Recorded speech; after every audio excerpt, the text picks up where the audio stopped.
पुण्यात्माओं, हमारे को सतगुरु नहीं मिले, हमारे को आध्यात्मिक टीचर ठीक प्राप्त नहीं हुए, जिस कारण से हम परमात्मा से मिलने वाले जो लाभ होते हैं उनसे वंचित रहे और मानव शरीर को व्यर्थ करके हम संसार छोड़कर चले जाते हैं। आगे चल के ना जाने कितने कष्ट हम उठाया करते थे, उनका हमें ज्ञान नहीं था कि इससे आगे भी कुछ है। अब परमात्मा के इस तत्व ज्ञान से, इसके प्रकाश से हमें वर्तमान का और भविष्य का और भूत की जानकारी होने लगी। भूत की कैसे है, वर्तमान की कैसे है और भविष्य की कैसे हुई। आज कोई दुखी है वो अपने पाप से है, आज कोई सुखी है तो अपने पुण्य से है। ये विधान है परमात्मा का, इस बात को सभी मानते भी हैं। कोई दुखी प्राणी है वो अपने आप ही कहा करता है कि ना जाने मेरा कौन सा पाप आगे अड़ गया। और जो सुखी होते हैं उनके विषय में सभी कहते हैं भाई घने अच्छे कर रखे थे आपने पिछले जन्म में। तो इससे हमें भूत और वर्तमान की जानकारी हुई। भविष्य की जानकारी परमात्मा ने कराई कि कबीर हरि के नाम बिना राजा रसब होवे, मट्टी लदे कुमार के भाई घास न नीरे कोई। परमात्मा ने एक ही एग्जाम्पल ऐसा दिया है जिससे हम सहज में समझ सकते हैं। आम नागरिक राजा को बहुत ही बलशाली मानता है, समृद्ध मानता है। परमात्मा कहते हैं यदि राजा भी भक्ति नहीं करता है परमात्मा की, नेक्स्ट उसकी लाइफ गधे की होगी। अपने आत्मा अब यहाँ समस्या आती रही कि किसने देखा है, फिर वर्तमान के अंदर हमें वो सुख प्राप्त है जिससे हम घने फूल गए और भूल गए कि आगे दुख भी होंगे। और फिर ये बात कहकर छोड़ देते हैं कि देखी जाएगी। तो ये हमारी अध्यात्म ज्ञानहीनता का ही परिणाम था। हमारे सद्ग्रंथ परमात्मा का संविधान है और संविधान की अवहेलना जो लोग करते हैं, आप यहाँ वर्तमान में देख लो, जो संविधान की अवहेलना करते हैं उनको यही दंडित किया जाता है। इसी प्रकार परमात्मा का विधान है, जो उसको तोड़ता है, उल्लंघना करता है, उसको भी दंड प्राप्त होगा। तो उसके विषय में हमने दृढ़ होने के लिए, सच्चाई से परिचित होने के लिए कुछ आधार बनाना पड़ेगा। हमारे सद्ग्रंथ इसका आधार हैं। उसके पश्चात वो महापुरुष जिनको परमात्मा मिले और परमेश्वर का विधान उन्हें प्राप्त हुआ, और तीसरे नंबर पर उन महापुरुषों ने बताया कि वो परमात्मा कौन है। उस परमेश्वर ने आके स्वयं अपना विधान अपने मुख कमल से बोला, जिसको तत्व ज्ञान कहते हैं, जिसको सूक्ष्म वेद कहते हैं, जिसके विषय में हिंट दिया गया है श्रीमद् भगवद गीता अध्याय नंबर 4 के श्लोक नंबर 32 में। गीता ज्ञान दाता ये ब्रह्म है और परम अक्षर ब्रह्म यानी पूर्ण परमात्मा की वो जानकारी दे रहा है। अपने स्तर का वो ज्ञान श्रीमद् भगवद गीता में अर्जुन को बता ही रहा है। उसके पश्चात वो कहता है कि विशेष जानकारी अध्यात्म मार्ग की परमात्मा स्वयं आके अपने मुख से ज्ञान देता है। उस परमात्मा के मुख से उच्चरित वाणी को तत्व ज्ञान कहते हैं। उसके अंदर धार्मिक यज्ञों की, धार्मिक अनुष्ठानों की जानकारी विस्तार से कही गई है। और चौथे अध्याय के 34वें श्लोक में गीता ज्ञानदाता कहता है कि उस तत्व ज्ञान को तू तत्वदर्शी संतों के पास जाकर समझ। उनको दंडवत प्रणाम करने से, कपट छोड़कर उनकी सेवा करने से वो तत्वदर्शी संत तुझे परमात्म तत्व की जानकारी तथा तत्व ज्ञान का उपदेश करेंगे। तो इससे एक तो ये सिद्ध हो गया कि गीता जी के अंदर वो ज्ञान नहीं है। यदि वो ज्ञान श्रीमद् भगवद गीता में ही होता तो वो कह देता कि उस अध्याय में पढ़ लेना। और इससे ये भी सिद्ध हो गया कि वो परमात्मा अन्य है गीता ज्ञान दाता से, और वही मोक्षदायक है। उसके द्वारा बताया गया ज्ञान जो है वो तत्व ज्ञान है। चौथे अध्याय के 32वें श्लोक में अनुवादकर्ताओं ने एक गलती की है। इसमें एक ब्रह्मणे शब्द है, ब्रह्मणे। इन्होंने ब्रह्मणे शब्द का अर्थ कर दिया वेद, और यही ब्रह्मणे शब्द है गीता अध्याय नंबर 17 के श्लोक नंबर 23 में। वह इन्हीं अनुवादकर्ताओं ने ब्रह्मणे का अर्थ किया है सच्चिदानंद घन ब्रह्म, यानी परम अक्षर ब्रह्म, जिसके विषय में गीता अध्याय नंबर 7 के श्लोक नंबर 29 में गीता ज्ञानदाता कहता है कि जो उस तत्ब्रह्म से, सारे अध्यात्म ज्ञान से और सभी कर्मों से परिचित हो जाता है, वो व्यक्ति केवल जरा और मरण से ही छूटने के लिए प्रयत्न करता है। यानी जरा माने वृद्धावस्था का कष्ट, मरण माने मृत्यु, अर्थात जो यहाँ से जन्म मरण के कष्ट से छूटने के लिए साधना करता है, संसार की कुछ इच्छा नहीं रखता है, वो उस तत्ब्रह्म से परिचित हो चुका है, सारे अध्यात्म ज्ञान से परिचित है और सभी कर्मों से परिचित है। अर्जुन ने 8वें अध्याय के प्रथम मंत्र में पूछा, फिर वो किम तत्ब्रह्म, वो तत्ब्रह्म क्या है? गीता ज्ञानदाता ने 8वें अध्याय के 3रे श्लोक में बताया कि वो परम अक्षर ब्रह्म है, यानी गीता ज्ञानदाता से अन्य है वो। तो हमने अपने इस अध्यात्म मार्ग में आगे बढ़ने के लिए कुछ आधार बनाना पड़ेगा। अब तक हम जिस भी संत या पंथ में गए या उनका कोई अनुभव हमने पढ़ा, उनके तकरीबन विचार भिन्न मिलते हैं, उनकी साधनाओं में बहुत अंतर मिलता। तो गीता अध्याय नंबर 2 के श्लोक नंबर 53 में कहा कि अर्जुन, जिस समय तेरी बुद्धि भ्रमित करने वाले भिन्न भिन्न प्रकार के वचनों से हटकर एक परमात्म ज्ञान पर स्थिर हो जाएगी, तब तू योगी बनेगा। योगी माने भक्त। तब तो तू भगत का होगा, नहीं तो कोई भी जहाँ भी आप जाते हो आपको तत्व ज्ञान है नहीं। कोई भी सिर्फ आपको दो अटपट करके वहाँ से डिगा देता है, आपको सुमार्ग से विचलित करके कुमार्ग पर खींच ले जाता है। और जिस समय आप इस तत्व ज्ञान से दृढ़ हो जाओगे, तो यहाँ पर ब्रह्मा विष्णु महेश आ जाइए आपके सामने, आप ज्ञान में डगमग नहीं हो सकते, उनको विचलित कर दोगे। ये ऐसा ज्ञान है।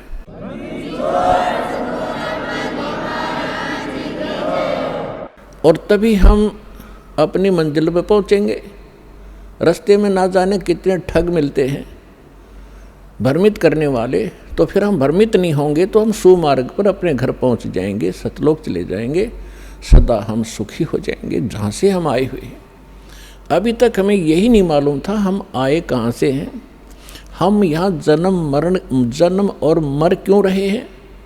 सारा जीवन हम डिवोट कर देते हैं अपने कोठी और बंगले बनाने में, अपने बच्चों के साथ प्रेम में रहने के लिए। हर एक सेकंड में ना बच्चे रहते हैं, ना वो कोठी रहती है, ना वो बैंक बैलेंस साथ जाता है। साथ जाते हैं वो कर्म पाप के जो सारे जीवन में इकट्ठे करी और भक्ति करी नहीं, नेक्स्ट जीवन उसका बहुत बुरा होगा। तो हमें परमात्मा के ज्ञान से भूत, वर्तमान और भविष्य की जानकारी हुई। अब कोई तो एक ही व्यक्ति है, मानव शरीर सभी का समान है, कर्म में कितना अंतर है। तो ये कर्म किए कब थे? कभी पिछले जन्मों में, भूतकाल के अंदर। तो भूतकाल आज का वर्तमान ही भूतकाल बनेगा और आज के वर्तमान से हमारा भविष्य बनेगा। इसलिए सत्संग में आने से, परमात्मा के तत्व ज्ञान से परिचित हो जाने से प्राणी अपने उद्देश्य को प्राप्त करता है, समझता है कि मनुष्य का उद्देश्य क्या था। तो पुण्यात्माओं, आपको वो सत्संग मिला, सतगुरु मिले। सतगुरु उसे कहते हैं जो सच्चा ज्ञान बतावे और सदग्रंथों पर आधारित हो। इस दास के जितने वचन होंगे उन महापुरुषों की वाणी जिनको भगवान मिले, और वो हमारे प्रमाणित सदग्रंथ होंगे जिनको हम आज तक श्रेष्ठ और सत्य मानते रहे हैं। श्रीमद् भगवद गीता अध्याय नंबर 16 के श्लोक नंबर 23-24 में कहा कि अर्जुन, शास्त्र विधि को त्याग कर जो मनमाना आचरण करते हैं उनको न तो कोई सुख होता है, न कोई सिद्धि प्राप्त होती है, और न उनको कोई गति प्राप्त होती है। और हम इन तीन वस्तुओं के लिए ही भक्ति करते हैं, मोक्ष हो, संसार में हम सुखी रहें, और हमें कुछ सिद्धि प्राप्त हो। सिद्धि माने हमारे कार्य सिद्ध हों। और सत भक्ति के अंदर ये सिद्धियाँ आ जाती हैं, जिन सिद्धियों के आधार से एकाध सिद्धि को प्राप्त करके ये ऋषिजन हमें अपने पीछे लगाए रहा करते थे। तो हमने उन सिद्धियों का प्रयोग नहीं करना, वो आपके इस जीवन काल में ऑटोमेटिकली काम करते रहेंगे। आपके कार्य सिद्ध होंगे, आप पर आने वाली जो बला टलेंगी वो भक्ति की सिद्धि से ही होता है। तो पुण्यात्माओं, सत्संग में आने से प्राणी को ज्ञान होता है परमात्मा का विधान सुनने से। मानुष जन्म दुर्लभ है, ये मिले न बारंबार, जैसे तरवर से पत्ता टूट गिरे वो बहोर न लगता डार। मानुष जन्म पाके जो नहीं रट हरि नाम, जैसे कुआ जल बिना फिर बनवाया क्या काम। कबीर राम रटत कोड़ी भलो, चू चू पड़े जो चाम, वो सुंदर शरीर किस काम का, भाई जा मुख नाही नाम। कबीर जिव्या तो वाहे भली, जो रटे हरि नाम, नहीं तो काट के फेंक दियो, मुख में बलो न चाम। परमात्मा की जानकारी, मनुष्य जीवन का उद्देश्य सत्संग से ज्ञान होता है। और अभी तक हमें सत्संग मिला नहीं। जिन महापुरुषों को हम विद्वान मानते थे उनको अध्यात्म मार्ग का कुछ भी ज्ञान नहीं था। वो केवल संस्कृत भाषा जानते थे। उसके विषय में सूक्ष्म वेद में कहा है कि भेड़ पूछ को पंडित पकड़े, भेड़ पूछ को पंडित पकड़े, ये भादो नदी विहंगा, गरीबदास व भवजल डूबे, जिन नहीं साध सत्संगा। परमेश्वर कबीर साहब कहते हैं, कबीर इस संसार को समझाऊं कै बार, और पूछ पकड़ के भेड़ की, ये उतरा चाव पार। जैसे भादों के अंदर बहुत वर्षा हुआ करती है, दरिया अपने फुल स्विम पर बहकर चलती है, किनारों को छूता हुआ भयंकर जल चलता है, तेज बहाव होता है, उस दरिया को पार करने के लिए यदि कोई ये कहे कि भेड़ की पूंछ पकड़ दे, ये तुझे परले पार कर देगी, और उस व्यक्ति को जान कर कोई भेड़ की पूंछ पकड़ कर दरिया में चले जाता है, तो अंडरस्टूड है उसके साथ के बनेगी। तो यहाँ परमात्मा कहते हैं कबीर इस संसार ने समझाऊं कै बार, और पूंछ पकड़ के भेड़ की ये उतरा चाव पार। इसी बात को आदरणीय गरीबदास साहिब जी जो परमात्मा से परिचित हुए, सचखंड देखा, सतलोक गए, फिर वापस आए, परमात्मा से प्राप्त उस तत्व ज्ञान के आधार से कहते हैं कि भेड़ पूंछ को पंडित पकड़े, ये भादो नदी विहंगा, गरीबदास व भवजल डूबे, जिन नहीं साध सत्संगा। जिनको संत का सत्संग नहीं मिला वो इस भवजल रूपी दरिया के अंदर डूब जाते हैं। और जो साधनाएं आप कर रहे थे वो भेड़ की पूंछ पकड़ा रखी थी, श्राद्ध निकाल दो, 13वीं कर लो, फिर फूल चुग लो, इससे काम लगा रखे थे हम। भक्ति के आसपास भी नहीं पहुँचे थे, कहीं नामो निशान नहीं था भक्ति का। फिर कोई ज़्यादा ही श्रेष्ठ समझते थे, हरे राम हरे कृष्ण, सीताराम राधे श्याम, राधे राधे श्याम मिला दे, ये गीत गाते रहे। इससे भी कोई ज़्यादा ऊंचे उठे, वो कहते हैं ओम नाम सबसे बड़ा, इससे बड़ा ना कोई, ओम नाम का जाप करे शुद्धात्मा होए। तो ये अधूरा ज्ञान था, यह भेड़ की पूंछ थी। हमने जाना है सत्यलोक में, जहाँ हम पहले रहा करते थे और जहाँ हमें सर्व सुख प्राप्त होगा, जिसकी खोज हम यहाँ कर रहे हैं इस गंदे लोक में। इस पृथ्वी पर और काल ब्रह्म जिसका ओम नाम है, ये ब्रह्म है। इससे ऊपर 2 शक्तियाँ और हैं ब्रह्म से ऊपर, एक पर ब्रह्म, एक परम अक्षर ब्रह्म। इन्हीं को अन्य शब्दों में कहते हैं, जैसे ब्रह्म को कहते हैं सरपुरुष या सरब्रह्म। श्रीमद् भगवद गीता अध्याय नंबर 15 के श्लोक 16 और 17 में इन 3 पुरुषों की, 3 प्रभुओं की जानकारी है। हमारे जो गुरु थे, हमारे ऋषि महर्षि थे, ये हमारे सदग्रंथों अपने सिलेबस से परिचित नहीं थे, ये खाक टीचर थे। जो टीचर अपने सिलेबस से परिचित नहीं है वो टीचर नहीं है, वो लोक वेद सुनाया करते थे। और जिस आधार से हमने, हमारे पूर्वजों ने जीवन नाश कर दिए, आज वो पशु पक्षी भूत योनियों में भोग रहे हैं। और अब उनको राहत दिलाने के लिए कहते हैं श्राद्ध निकाल दो, फलान कर दो। अब वो मनमाना गधा बन रहा हो और यहाँ उसके श्राद्ध निकाल रहे हैं, ये कोई बात हुई? हम शाने नहीं थे, हमें ज्ञान नहीं था, तो परमात्मा ने दया बख्शी है, आपको शिक्षित किया और शिक्षित करके फिर दास को इस ज्ञान से युक्त किया। उससे पहले आपके लिए ये इंस्ट्रूमेंट बनवाए ताकि ये बच्चे घर बैठे समझ सकें, सदग्रंथों को रूबरू कर किया जाए। अभी तक हम शिक्षित ना होने से एक सिरफरा 4 वाणी 4 श्लोक गीता या वेद के घोट लेता, हम उसके मुंह की तरफ देखते रहते, बड़ा विद्वान है, वाह भाई वाह, बड़े संस्कार जानता है।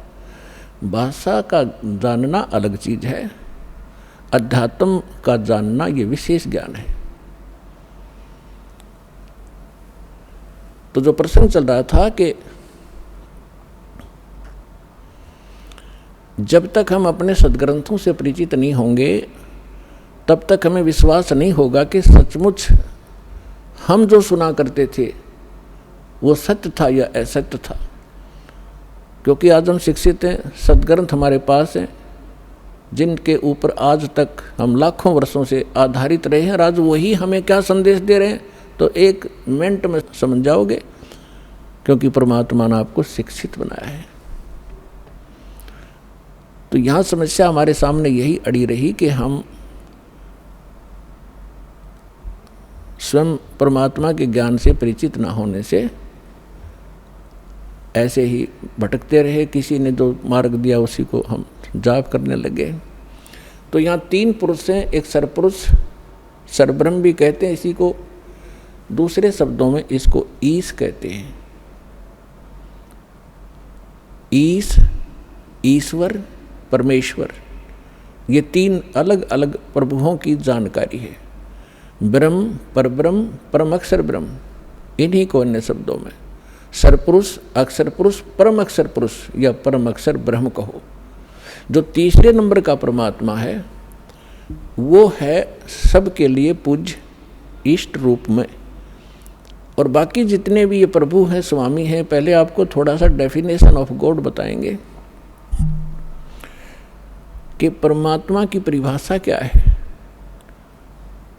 हम जैसे गणेश जी को भी देव कहते हैं, गणेश देव, ब्रह्मा जी को भी हम भगवान कहते हैं, विष्णु जी को भी भगवान कहते हैं, शंकर जी को भी हम देव कहते हैं, महादेव कहते हैं। फिर ब्रह्म को भी हम भगवान कहते हैं, जिसको निराकार निर्गुण कहा करते थे हमारे गुरु। तो ये सभी प्रभु हैं, ये सभी स्वामी हैं। जैसे एक तहसीलदार जी को भी साहब कहते हैं,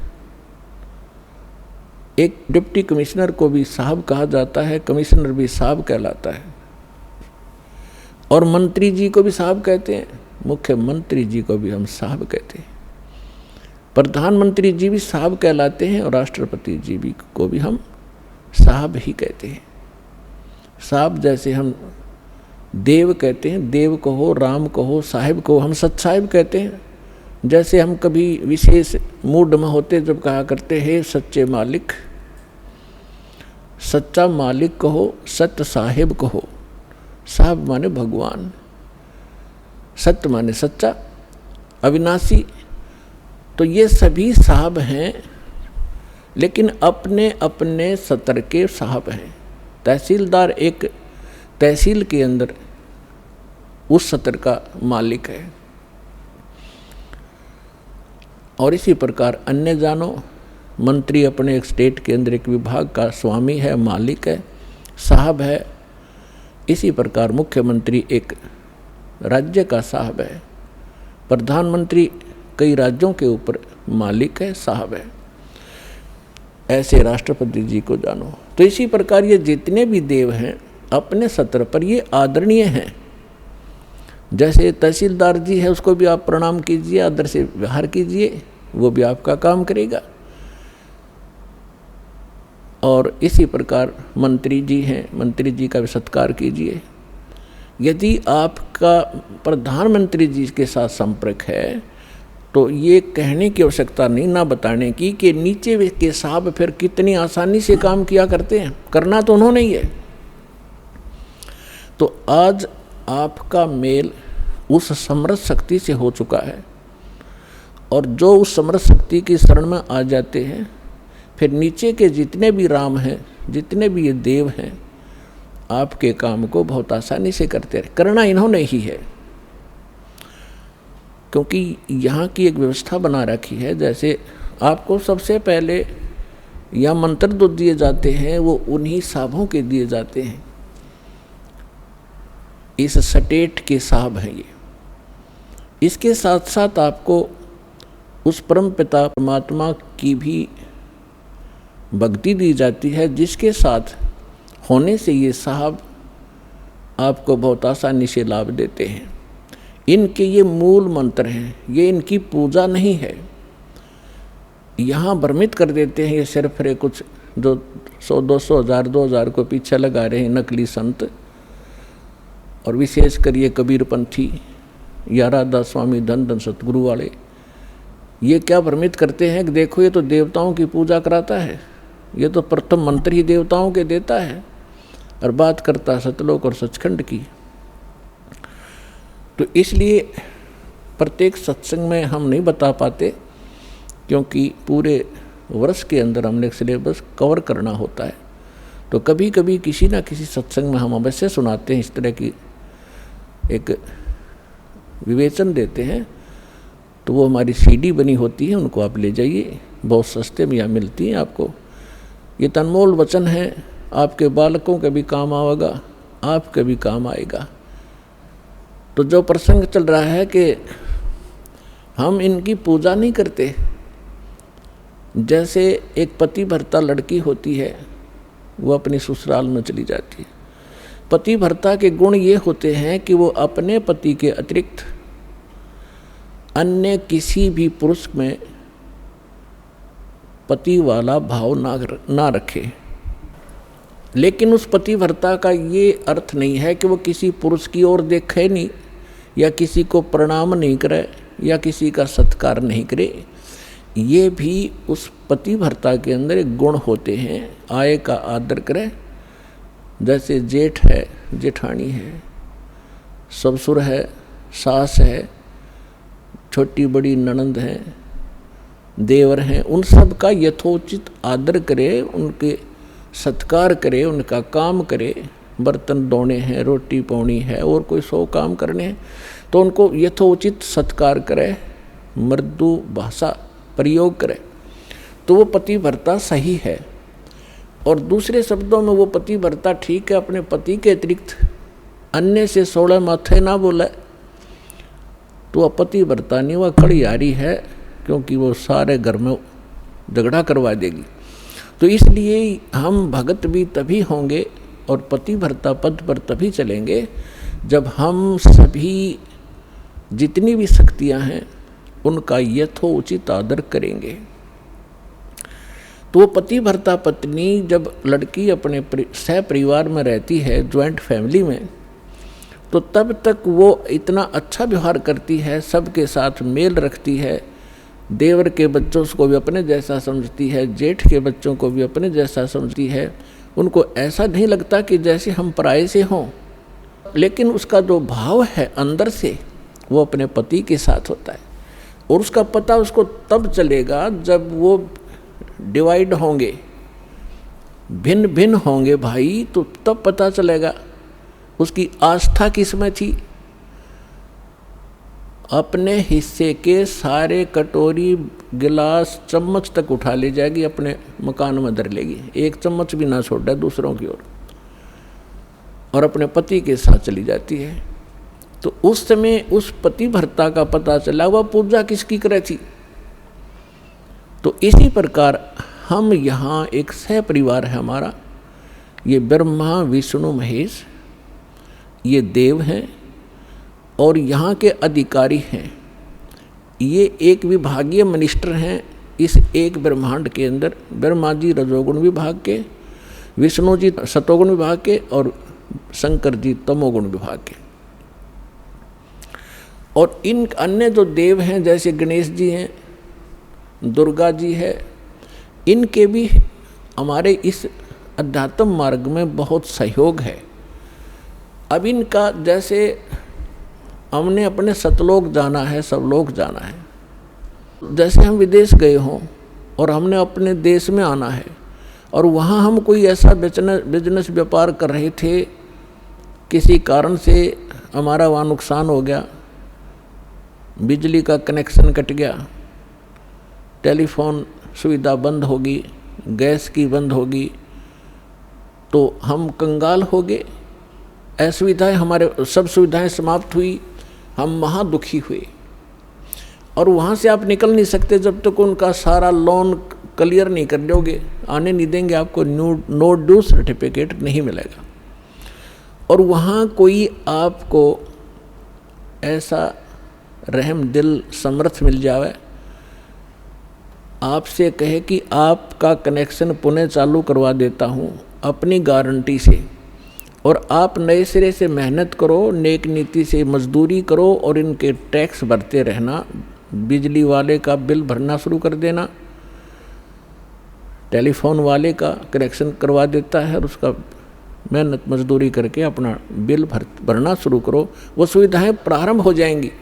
और फिर से वो धनी हो करके और सब कर्जे से मुक्त हो करके और बची हुए धन को साथ लेकर के स्वदेश आ सकता है। ठीक इसी प्रकार हम इस काल के लोक में बहुत बड़ी पूंजी लेकर आए थे, हम बहुत बड़े साहूकार के बेटे थे, बेटियां थी सतलोक के अंदर। हम अपनी गलती से उस पूंजी समेत, अपने पुनों समेत इसके साथ आ गए। ये एक बहुत छलिया यहाँ का मालिक है, ये सारे काम छल से करता है और आपकी ही मजदूरी से कुछ टैक्स लेकर अपने 21 ब्रह्मांड को चला रहा है। कबीर साहब कहते हैं, मेरे हंसा भाई अंश रूप था जब तू आया। जब तू वहाँ से आया ना हमारे पास से, एक बहुत पवित्र आत्मा थी, कोई विकार नहीं था, तेरे पास आध्यात्मिक धन परिपूर्ण था।